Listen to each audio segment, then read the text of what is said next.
सभी को व्याकुल होने की आवश्यकता नहीं है। स्थिति और सत्य को भली भांति समझ ले कि नरसिंह अवतार का प्रयोजन प्रहलाद के हित के लिए ही हुआ है। प्रहलाद और नरसिंह का संबंध भक्त और भगवान का अटूट और प्रगाढ़ संबंध है। भक्त भगवान को प्रिय होते हैं और भगवान भक्तों के वश में होते हैं। इसलिए हे भक्त प्रहलाद, तुम भी यह सत्य जानो कि तुम्हारे निमित्त ही भगवान नरसिंह का अवतरण हुआ है। प्रहलाद, आगे बढ़ो और इनका आशीर्वाद प्राप्त करो। हर हर महादेव। ओम हरि। हे जगत के पालनहार, इस अबोध बालक का प्रणाम स्वीकार कीजिए।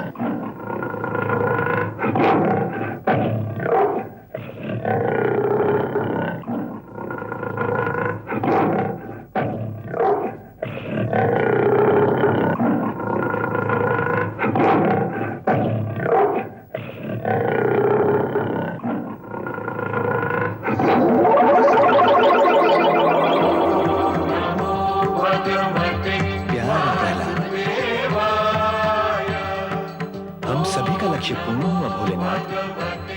शेष रह जाता है प्रहलाद को इस राज्य का राजा घोषित करना। वह भी शेष नहीं रहेगा, हमारे लक्ष्य की भांति अवश्य पूर्ण होगा। आप सबके लक्ष्य तो पूर्ण हो गए, अब कृपा कर मेरी अभिलाषा पूर्ण करें। तुम्हारी क्या अभिलाषा है प्रहलाद? भगवान, आपका दिव्य विराट रूप देखने की इच्छा है। भक्त की इच्छा अवश्य पूर्ण होगी।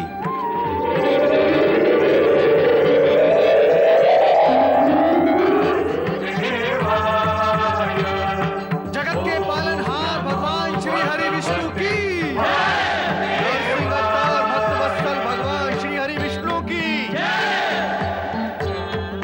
श्री हरि विष्णु के भव्य एवं विराट स्वरूप के दर्शन प्राप्त कर ब्रह्मा, देवराज इंद्र, देवगण, नारद तथा भक्त प्रहलाद धन्य हो गए। ये तो आदि सत्य है कि सद्विचार, सद्भावना, सदाशयता, सन्मार्ग और प्रभु में आस्था रखने वाले प्राणियों पर सदा ही ईश्वर की कृपा होती है।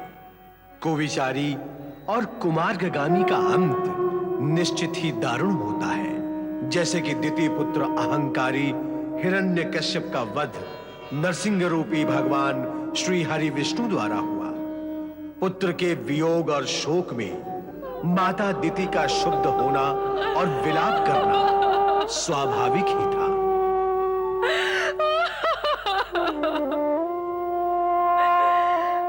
दिति, अब इस रुदन से क्या लाभ होगा? मैंने तो तुम्हें और पुत्रों को समझाया था कि अनुचित महत्वाकांक्षाएं प्राणी को मृत्यु और पश्चाताप के समीप ले जाती हैं। किंतु मेरी बात पर न तुमने कभी ध्यान दिया न पुत्रों ने। परिणाम सम्मुख है। उन दोनों ने धर्म की सीमाओं का उल्लंघन करके तथा निर्दोष प्राणियों पर अत्याचार करके अपने अपकर्मों का प्राणांतक दंड पाया है। यह दंड भी इतना दारुण और पीड़ाकारक नहीं है, कारण कि भगवान विष्णु के हाथों मरकर उन्हें सद्गति प्राप्त हुई है। विष्णु, विष्णु नाम न लो उस विष्णु का। वही तो हमारी दैत्य जाति का प्रबल शत्रु। उसी ने मेरे पुत्रों के प्राण हरे हैं। हरि अथवा हर जब प्राण हरते हैं तो आत्मा का कल्याण ही होता है दिति। मेरे पुत्रों के हत्यारे का नाम न लो बार बार, मेरा हृदय फटने लगता है। चिंता न करें माता, अभी दुंदुभी निनाद जीवित है, आप व्यथित ना हो। मैं विष्णु और उसके आराधक देवताओं से दैत्यराज हिरण्यकश्यप की मृत्यु का प्रतिशोध अवश्य लूंगा। अवश्य लूंगा उनकी मृत्यु का प्रतिशोध। मैं तपस्या करके ऐसी स्थिति प्राप्त करूंगा जैसी आज तक किसी ने प्राप्त न की होगी। मेरा आशीर्वाद तुम्हारे साथ है। जिस दिन तुम अपने कार्य में सफल हो जाओगे, उस दिन मेरे हृदय की ज्वाला शांत होगी। सावधान दुंदुभी, यदि तुमने धर्म के विरुद्ध कोई आचरण किया, जैसा कि हिरण्याक्ष और हिरण्यकश्यप ने किया था, तो तुम भी उन्हीं की भांति नष्ट हो जाओगे। ओम नमः शिवाय, ओम नमः शिवाय। राम माता। विजयी भव।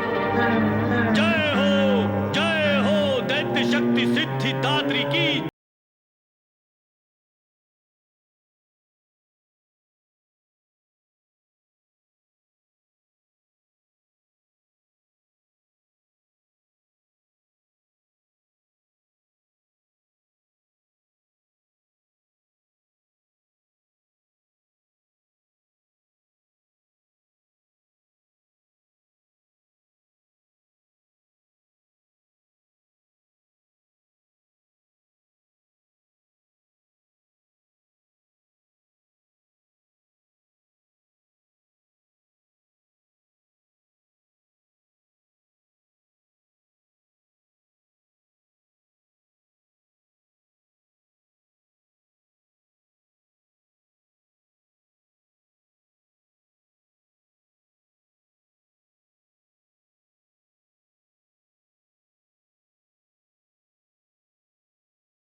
उसका मारा जाना अभी शेष है।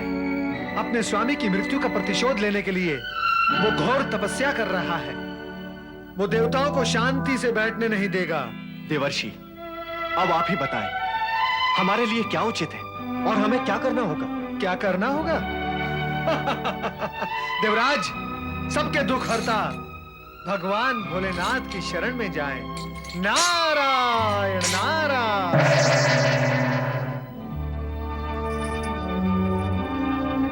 अब हमें दुंदुभी निनाद की तपस्या भंग करनी ही होगी।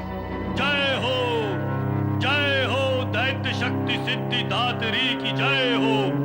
जय हो। दुंदुभी निनाद, तुम्हारी सुषुप्त दैत्य शक्तियां जागृत हो चुकी हैं। रूप परिवर्तनीय सिद्धि तुम प्राप्त कर चुके हो।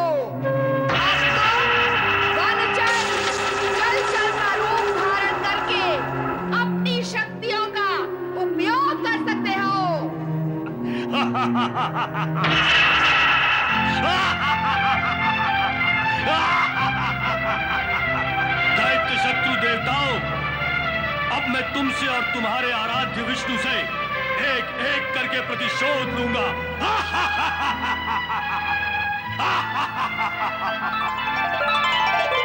तुम किसी भ्रम में ना रहना दुंदुभी निनाद। हम तुम्हारी कामना पूर्ण ही नहीं होने देंगे और हमसे प्रतिशोध लेने की तुम्हारी कामना कभी पूर्ण नहीं होगी। पूर्ण नहीं होगी। मैं दिखाता हूं तुम्हें अपनी दैत्य शक्ति की सिद्धियां।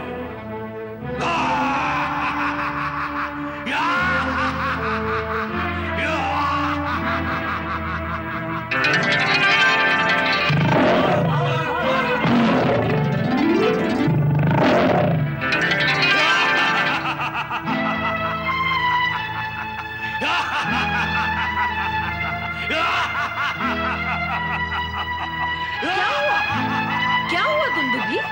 वही हुआ माता जो सदैव होता आया है।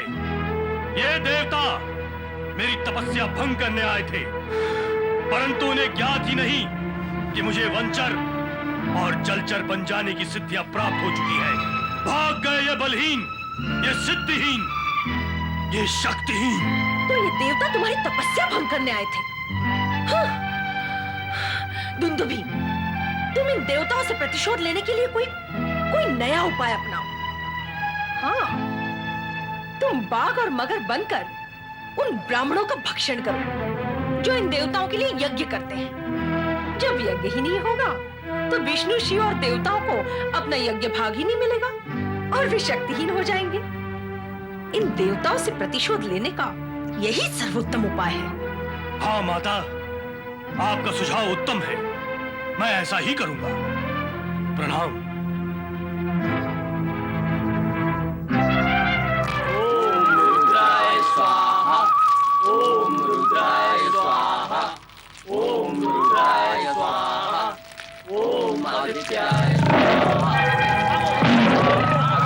चिंता मत करो, भगवान भोलेनाथ हमारी रक्षा करेंगे। हे भगवान भोलेनाथ, हमारी रक्षा करो, बाघ से हमारी रक्षा करो। हे भगवान भोलेनाथ, हमारी रक्षा करो, बाघ से हमारी रक्षा करो। हे भगवान भोलेनाथ, हमारी रक्षा करो, बाघ से हमारी रक्षा करो। स्वामी, आपके भक्तों पर कोई विपत्ति आ पड़ी है। हे भगवान भोलेनाथ, हमारी रक्षा करो, बाघ से हमारी रक्षा करो। हे भगवान, अपने भक्तों का संकट दूर करें परमेश्वर। ओम नमः शिवाय। माता, इन ब्राह्मणों का संकट अति पीड़ाकारी है। परंतु इनका संकट है क्या? हिरण्यकश्यप का सेनापति दुंदुभी निनाद अपने स्वामी की मृत्यु का प्रतिशोध लेने के लिए बाघ बनकर इन निर्दोष और यज्ञकर्ता ब्राह्मणों का वध करने का प्रयास कर रहा है। माता, आप इनकी सहायता करें। ऐसा करने से क्या प्राप्त होगा उसे? दीति के उकसाने पर वो ऐसा कर रहा है। दीति के अनुसार ऐसा करने से ही भगवान श्री हरि विष्णु, भगवान भोलेनाथ और अन्य देवगण से प्रतिशोध लिया जा सकता है।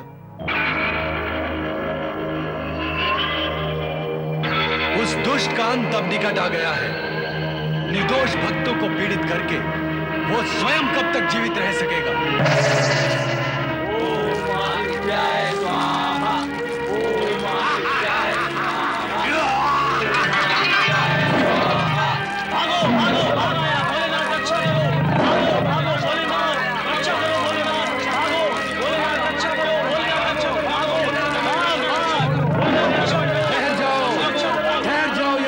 ब्राह्मणों, भयभीत होने की आवश्यकता नहीं है। इस दुष्ट का अंत हम अभी कर देते हैं।